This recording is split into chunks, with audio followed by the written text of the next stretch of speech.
folks. That was the vigil for Charlie Kirk. Very somber. 100,000 people at that vigil. Welcome to my channel. It's Richard Cole. We're just talking. Today we're going to talk about several things. One is how the right reacts to what happened with Charlie Kirk. Two is Kamala Harris is out talking about her book that she just wrote and why she lost the election. We'll chat about that a bit. And three, the recent news today and yesterday about the former FBI director, James Comey, being indicted. Let's talk about those. How does the left react? Remember George Floyd? Remember what happened when he was murdered by a cop? Someone, I guess, represented their side. Here's what they did. News as the George Floyd protests turned destructive in parts of Manhattan. This is just a snapshot of some of the damage the people will be waking up to in Soho. Through the night, protesters smashed into luxury stores, stealing items and clashing with police. Eyewitness News reporter Derek Waller live in Soho with what's happening right now. Derek? Ken, good morning. And amid all that chaos last night, there was actually a shooting at 12:30 in the morning, right around the corner from where we're standing at Crosby and Spring Streets. A man in his 20s shot in the torso. And check out some of the destruction left behind. You see this police car right here that was torched amid those protests. We're standing outside the Bloomingdale's on Broadway right now. We also have some new video that we can show you from overnight of vandals in action.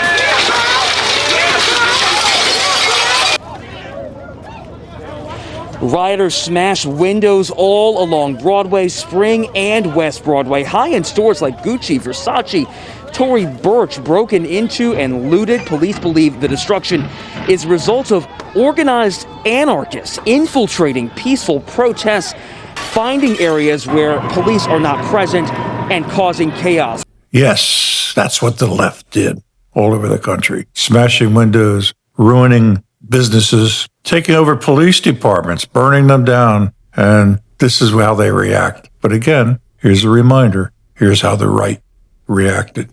This was the people waiting outside the arena at 6 o'clock in the morning. Look at all these people.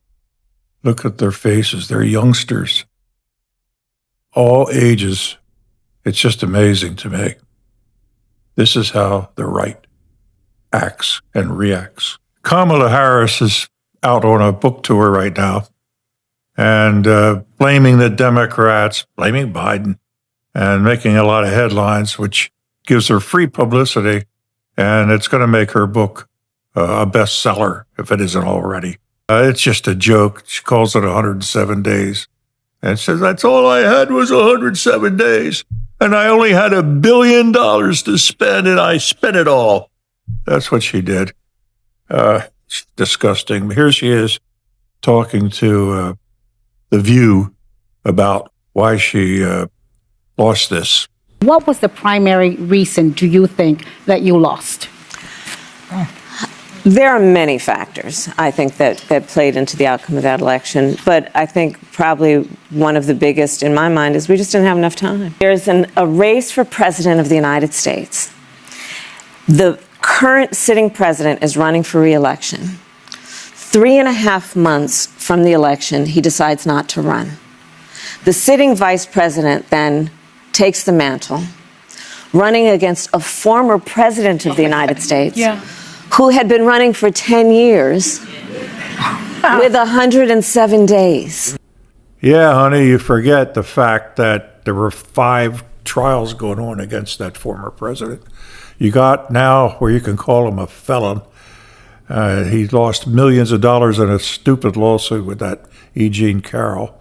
He was charged with things that he took documents, but at the same time Biden took him and he wasn't charged. So I feel so sorry for you going against this former president who you tried to put in jail, and you didn't, and he beat you. The American people saw through it all, and they voted him in. So goodbye, Kamala. We're not going to be seeing you anymore. Oh, one other thing with Kamala, I thought that I should add, is that she took on the fact that she wouldn't pick Pete Buttigieg as her vice president running mate because she is a black female and he's a gay guy, and that combination could never win. Unfortunately, she faced Rachel Maddow on this subject, and Rachel Maddow is a lesbian. So let's see how that goes. I guess I'd ask you to just elaborate on that a little bit. It's hard to hear. With you running as, you're the first woman elected vice president. You're a black woman and a South Asian woman elected to that high office, very nearly elected president. To say that he couldn't be on the ticket effectively because he was gay is hard to hear. No. That's not what I said. That he couldn't be on the ticket because he is gay. My point, as I write in the book, is that I was clear that in 107 days, in one of the most hotly contested elections for president of the United States, against someone like Donald Trump who knows no floor,